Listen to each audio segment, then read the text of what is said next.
I'm Liz Schrum for the Wisconsin Technology Council, here with WisBusiness.com, the show. Just ahead, Tom Still talks about science and technology down on the farm.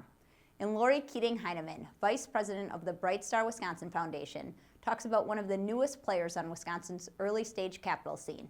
And now, here's the WisBusiness.com stock report for late January. Rising, Wisconsin's biotech industry. Business Expansion Journal recently singled out Wisconsin as an emerging cluster for biotechnology. The online publication, read by site selection experts, noted that coastal biotech centers still have more jobs, but smaller hubs, such as Wisconsin, Colorado, and Buffalo, New York, are growing at faster rates.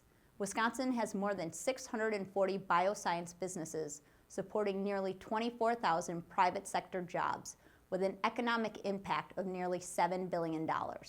And falling. Businesses getting the cold shoulder. Whether it's a statewide propane shortage or restaurants missing out on diners who stay home, the harsh winter is taking a toll on many businesses. Workers and employers are also feeling the effects of cold-related school closings that keep many parents home. Utilities, on the other hand, are reporting record heating days. And now, here's Tom Still with his Inside Wisconsin commentary.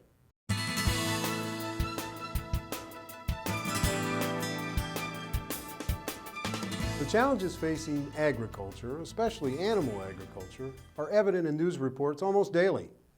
Whether it's groundwater pollution, animal safety, or antibiotics finding their way into the food chain, the concerns are real, especially in a state where agriculture is a $61 billion industry and the dairy industry alone is nearly half of that total. The good news? Managing information better and using science and technology can help solve problems down on the farm.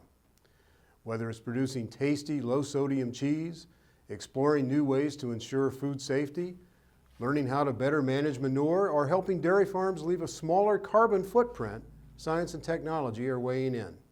One source of innovation is the UW-Madison Dairy Science Department, arguably the best in the nation according to an independent study in 2012. Its researchers are using modern technology to monitor all aspects of dairy herds, from diet and activity to rumination and the composition of milk. One particular study is centered on feed efficiency. Using an explosion of knowledge about bovine genetics, researchers are looking into whether one or more of a cow's 22,000 genes controls feed efficiency. Another study is examining how the dairy industry can reduce greenhouse emissions by 25% by 2020. That effort will mean looking at the full cycle of production, from cows that burp more than 4 pounds of carbon dioxide per every gallon of milk produced, to manure handling and land use. It's part of a larger effort by the national dairy industry and the U.S. Department of Agriculture. The search for science and tech answers is also taking place through campus arms such as the Center for Dairy Research, the Center for Dairy Profitability, the larger College of Agricultural and Life Science, and the UW Extension, which helps get information to farmers and others in the food industry. Agriculture represents about 1/5 of Wisconsin's gross domestic product. Its future and the jobs it supports may well rest on using science and information to fix problems close to home and to address consumer and regulatory trends that will affect markets thousands of miles away. Thanks, Tom. I'll be right back with Lorre Keating Heinemann, Vice President of the Brightstar Wisconsin Foundation. White Hirschbeck Dudek represents companies at all stages of development and in a wide range of industries to navigate the legal challenges of regional, national, and global growth. At WHD, every stage takes center stage. I'm back with Lorre Keating Heinemann, Vice President of the Brightstar Wisconsin Foundation. Welcome, Lorre. Thank you, Liz. It's great to be here. Brightstar has been established as a nonprofit foundation with plans to invest in young Wisconsin companies. That's a very different model. Explain how it will work. Well, it is a very different model. We're actually the first in the nation of this kind.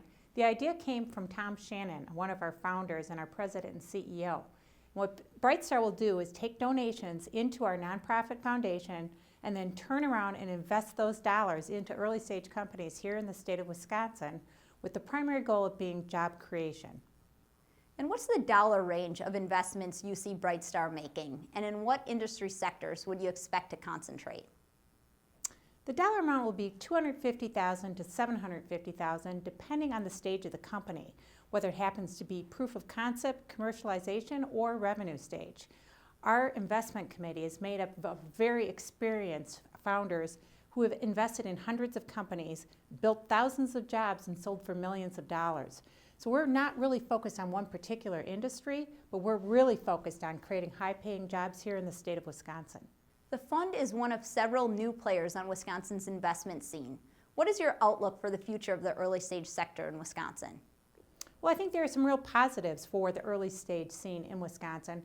First of all, we've got the tax credits, which have been very beneficial, and we have many visible sources of capital, including the angel investors and the seed funds, the new funds that are coming to play, such as the 4490 and the Fund of Funds. But we still have a dire need for additional capital in this seed and early stage space. And that's why Brightstar Wisconsin Foundation was founded. We want to accept those donations from wealthy individuals and foundations that really want to focus on keeping our best and our brightest here in Wisconsin by donating into the Brightstar Foundation so our investment committee can get out there and invest in companies. We already have a robust deal flow of over 45 companies, and we're in due diligence on 5. Thanks, Lori, and thank you for watching this edition of WisBusiness.com, the show. The show is produced by WisBusiness.com and the Wisconsin Technology Council, and sponsored by White Hirschbeck Dudek, MG&E, and UW-Milwaukee. Visit our websites to read and learn more. I'm Liz Schrum of Talent Foot Executive Search. See you next time.